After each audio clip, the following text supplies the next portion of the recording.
Hi, this is Sam Schulte. I'm going to show you how to fill out Kris Mills' application. So he's with Citizens National Bank, and you're going to get a link that says chrismills.net. So click on that. It's going to redirect you to this location right here, and this is Chris's specific page for application. So whenever you do it, it's going to go straight to him right here. So he'll get it in his inbox so that he doesn't lose it.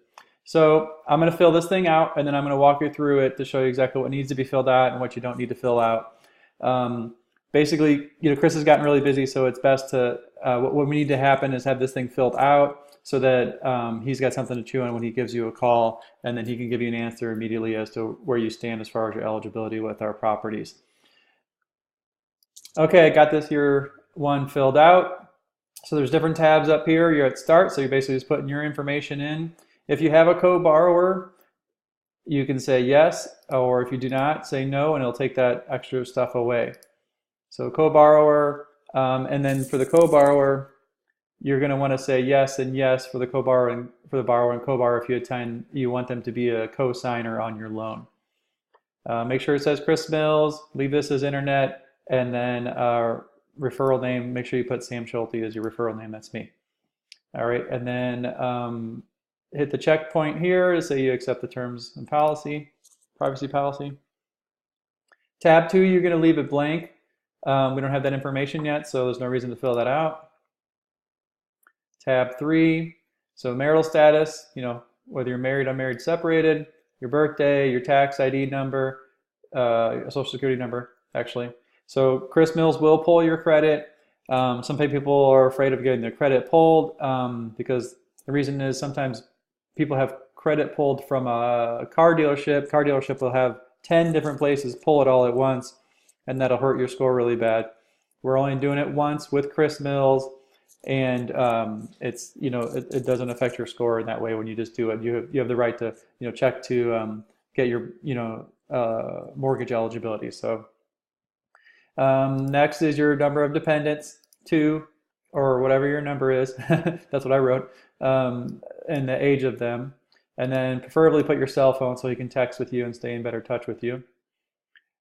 Put your current address here and how long you've been living there, whether you're renting or owning.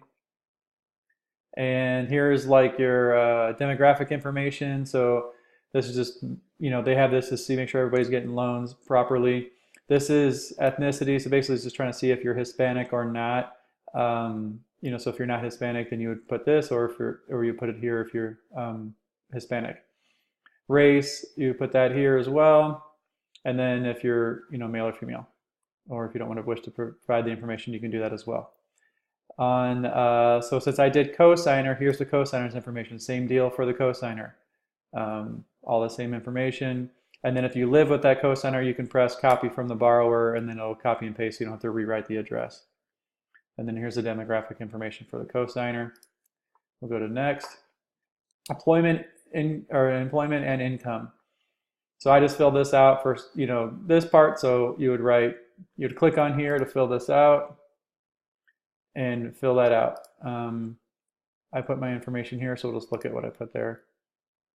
So it's current employer, the employer's name, who you work for, what the address is, and then the work phone number. I would preferably put like your boss's phone number just for confirmation that you work there is what he wants that for. What type of business you're in, title at the job, and when you started working there. The main thing is they want to know that you've been working there for more than 2 years. If you haven't been working there for more than 2 years, that's okay. You'll just put a second job. So just give him the last 2 years worth of job history, so he's got that to work with. And then how much money you make per month. If you make any overtime money, put that separately. So if you work 45 hours a week every week, put your 40 hours a week worth here, and then 5 hours a week worth here. You get bonuses, if you get commissions, and you get any other compensations that wouldn't be described here above. You put that in there, and then they would have one available for your cosigner if you have a cosigner. So we'll take a look at hers, and I just kind of made up a scenario where, she was working, less than 2 years at this place, and so we had all that information there. And then I added the other one because they were employed from this time to this time. So if you have a job that you haven't worked there for full 2 years, you can put that here like this, and this would just want to find out, when you started there and when you quit. And you don't have to guess it down to the day. If you don't remember, that's not going to be the biggest deal, but just if you kind of remember what time of the year it was and so forth. And then if you have several jobs, you can just keep entering other jobs. So you want to show as much income as possible. That's the best thing. And that could be from work, or that could be from other income, which might be Social Security, all these other, choices that you might receive, or maybe you get alimony or child support coming towards you. And then you can pick if you're the borrower, co-borrower who's receiving this information or income. So that pretty much covers that. But next is going to be your assets and liabilities. So there's 3 tiers that they're looking at, that we are looking at as far as your eligibility with us, is like what your debt to income ratio is, so how much money you have coming in, and then compared to how much money you have going out, and then how much assets you have in the bank, and then your credit score. So I just want to set you up for success to actually be able to buy one of the homes. And so I don't want to put somebody in a position where their income ratio wouldn't allow them to purchase the house that they're going into. So that's the big point I'm trying to do with all this. So this here, I just made up a scenario, so how much money you have in the bank. The more you can show, the better. If you can save up, like try to say like what's the most you can put together in the next 2 months, or I'm sorry, 1 month. In 1 month, if you could put that on here, that's the best thing. So it could be your checking, savings, and so forth. I would just skip all this stuff. You don't need to put all that information, but just tell them how much, and who you're referring to. You can skip the automobile details, life insurance. If you have mattress money or cash, put that here. So skip those. Put this here. Put this here. Rent. How much you're paying for rent every month. That's important. And you can skip this other stuff. This one's the rapid fire questions. So you pretty much are done at this point.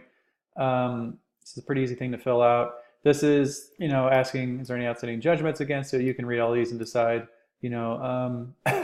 So none of these really matter if you say, or some of these do, but I mean, for example, if you've been bankrupt in the last 7 years, as long as you haven't had bankruptcy within the last 2 years, you're okay as far as getting qualified. If you have a bankruptcy less than 2 years, then then you would not be able to qualify for us the way we're set up.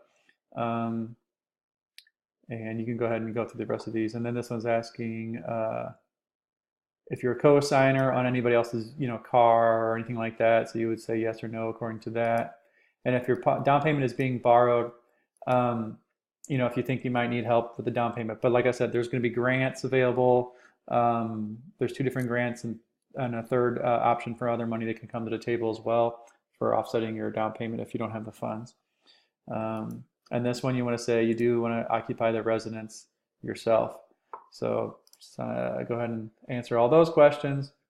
And then this is just your consent. So this allows, so Kris Mills will reach back out to you to review this, and he'll pull your credit and then tell you, hey, this is where you're at, and you can do this. And then he'll want you to submit paycheck stubs, bank statements, and other paperwork to prove the other end of it.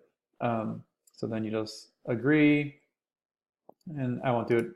Well, I guess I'll just do it for you. So then you say you agree, and then it'll give me the option to do the other person too. And I guess that's whoever's left. And then you'll get this thing here, and you'll get an email back to you as well, and then submit it here, and then Kris will receive it. So that's it. And look forward into, so just do this, talk with Kris, get everything sorted out with him.